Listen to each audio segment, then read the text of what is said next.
Здравствуйте! В эфире новости, в студии Дина Мурзина. Коротко о главных темах выпуска.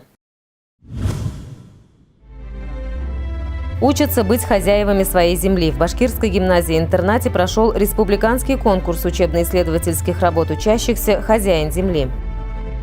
В Ишимбае Иван Житков и Глафира Тарханова представили премьеру спектакля «Однажды дважды». Открытый турнир города и района по самбо, посвященный памяти мастера спорта СССР Алексея Джабишвили, собрал более 100 спортсменов.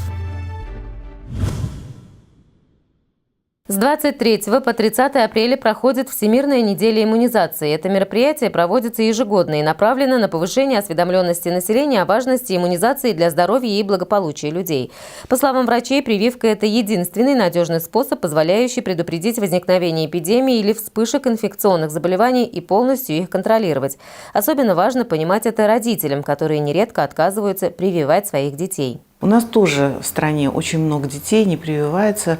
Сейчас среди родителей стало модно отказываться. Причем, когда они отказываются, они не могут сказать какую-то причину. Они просто говорят: не хочу.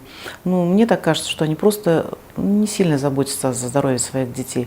В свое время родители о них позаботились. Потому что раньше практически не было такого, чтобы у нас дети не прививались от каких-то прививок. А сейчас вот такая ситуация сложилась. В 2018 году во время недели иммунизации внимание акцентируется на том, что вакцинация – это право каждого человека и одновременно с этим общая обязанность. Для жителей Республики Башкортостан Управление Роспотребнадзора организует горячую линию по вопросам иммунопрофилактики инфекционных заболеваний с 16 по 30 апреля с 10 до 16 часов по телефону на экране.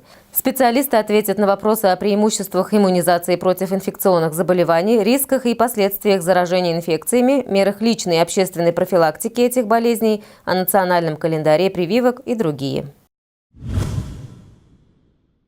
Учатся быть хозяевами своей земли. В Башкирской гимназии-интернате имени Заки Валиди в 3-й раз прошел республиканский конкурс учебно-исследовательских работ учащихся «Хозяин земли». Он призван повысить престиж профессии аграрно-технической направленности и научить детей эколого-краеведческой поисковой деятельности. О ходе конкурса, его целях и задачах наш следующий сюжет. Повысить престиж специальности агропромышленного комплекса, воспитать лидера и научить подрастающее поколение заниматься научно-практической работой. Республиканский конкурс «Хозяин земли» проходит в стенах Башкирской гимназии-интерната имени Ахмедзаки Валиди уже в 3-й раз.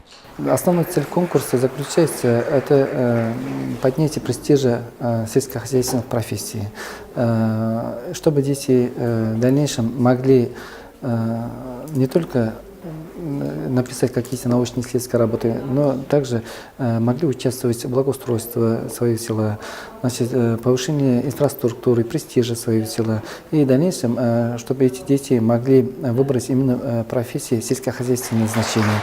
В нынешнем году конкурсанты защищали свои проекты в 7 разных секциях, где предлагали свое видение развития села, сельхозремесел, пчеловодства, растениеводства, зоологии. Отдельно презентовали бизнес-планы, говорили о защите природных памятников. Я выбрала эту тему, потому что она очень актуальна. 2017 год – это год экологии, и я посвятила эту тему именно году экологии. Решила сделать книгу Республики Башкортостан, куда внесены различные животные, которые находятся на грани исчезновения. Она призвана на то, что мы должны беречь их и охранять. Заочный этап конкурса прошел с февраля по апрель. Отобранные по его итогам лучшие работы представили на очном этапе. Это более 90 исследований учащихся из 16 городов и районов Башкортостана.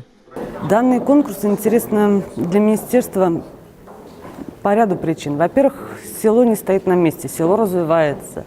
Селу нужны высококвалифицированные специалисты. И дети, которые проявляют интерес к селу, причем еще дети, скажем так, они очень радуют. Поэтому это наше подрастающее поколение, это те, которые будут кормить страну в будущем. И мы возлагаем на них большие надежды. Конкурс не заканчивается выявлением и награждением лучших научных исследований. Многие ребята продолжают изыскания в стенах Башкирского государственного аграрного университета. Для высшего учебного заведения участники конкурса – потенциальные студенты по важным и нужным для республики специальностям. На этот конкурс мы возлагаем очень большие надежды, потому что очень зрелые работы представляют конкурсанты, и они экономически подтверждены. И мы очень рады будем, если эти выпускники потом после школы придут к нам в аграрный университет и продолжат эти же исследования. К слову сказать, представители высшего учебного заведения и гимназии-интерната – давние партнеры. Для того, чтобы учащиеся могли научно обосновать свои исследования, при специализированных ведомствах района открыты школы молодых агрохимиков, агропочвоведов и лесоводов. Дина Мурзина, Арсен Рахмангулов для программы «Новости».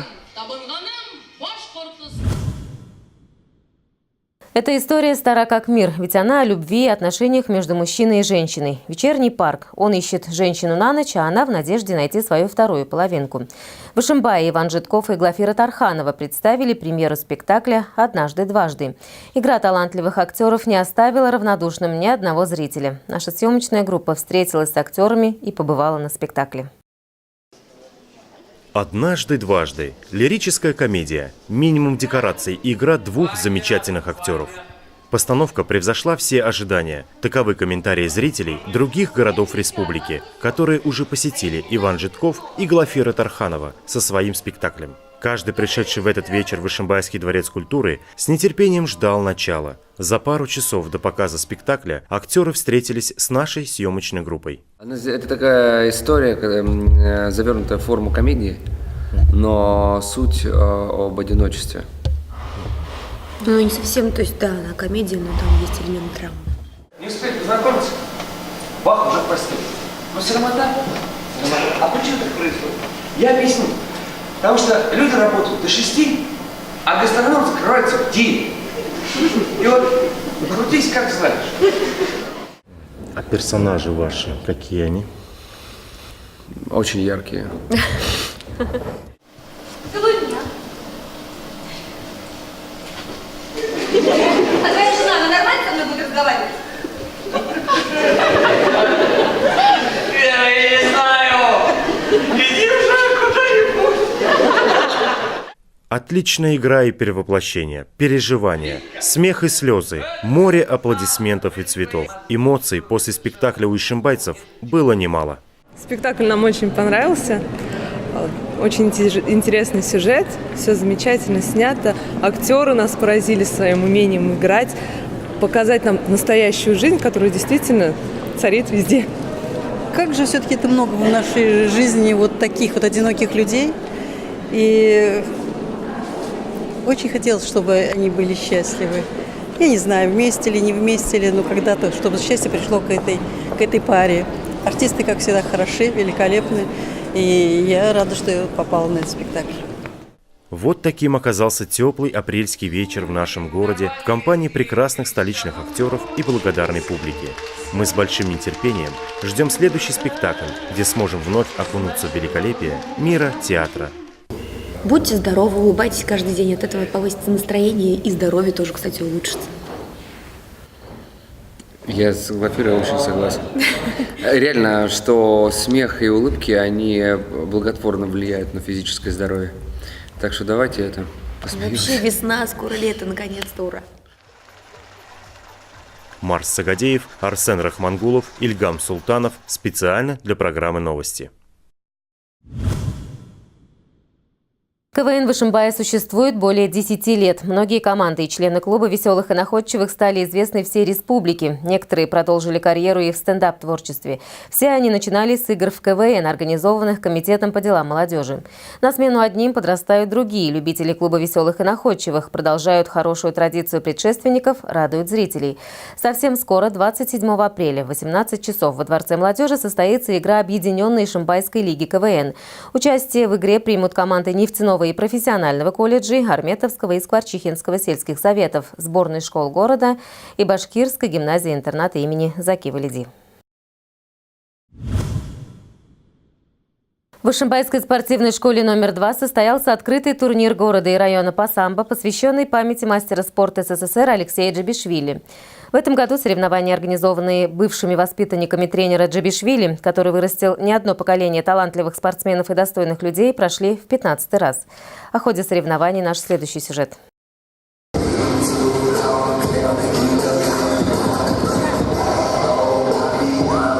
Алексей Николаевич Джабишвили в представлении не нуждается. Благодаря мастеру спорта самбо в Ишимбае получило развитие. В этом году соревнования, организованные бывшими воспитанниками тренера Джабишвили, который вырастил не одно поколение талантливых спортсменов и достойных людей, прошли в 15-й раз. Я сам воспитанник Алексея Николаевича, прекрасно его помню, и он как бы дал мне путевку в жизнь, спорт, как бы развитие спортивное, и потом также и в работе это все пригодилось, его характер волевой, все это мне пригодилось. В соревнованиях приняли участие около 100 спортсменов 2000-2002 годов рождения. География турнира обширная. Уфа, Оренбург, Стерлитамак, несколько городов и районов республики. В Ишимбае растет не одно поколение самбистов. Дети и внуки воспитанников Алексея Николаевича идут по стопам отцов и дедов. Для многих это не просто физическая борьба по определенным правилам, а стиль жизни со своей идеологией. В самбо я пошел только из-за деда.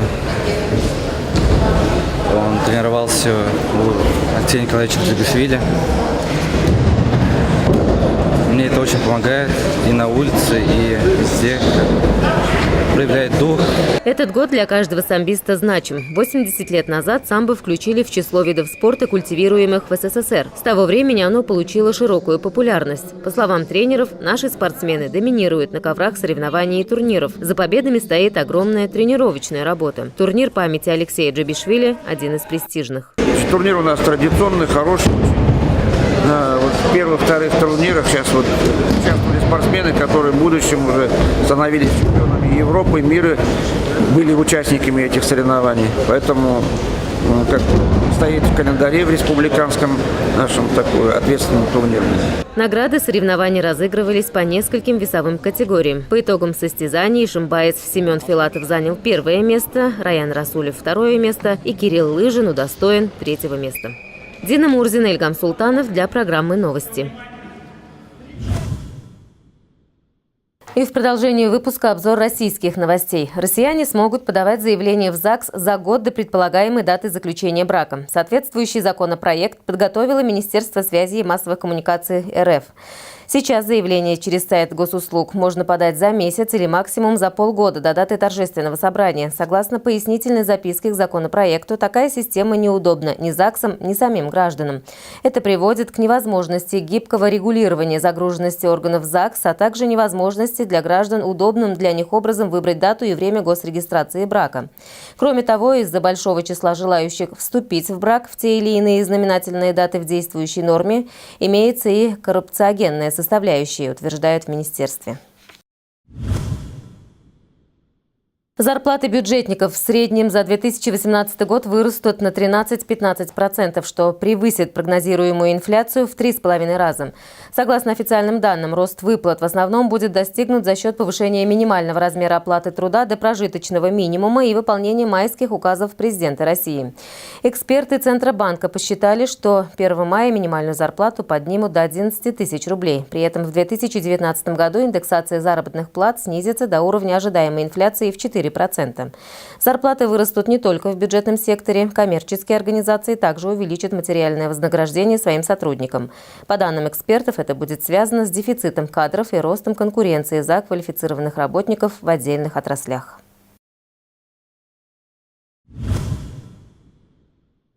И на сегодня это все. В студии работала Дина Мурзина. Всего доброго. До свидания.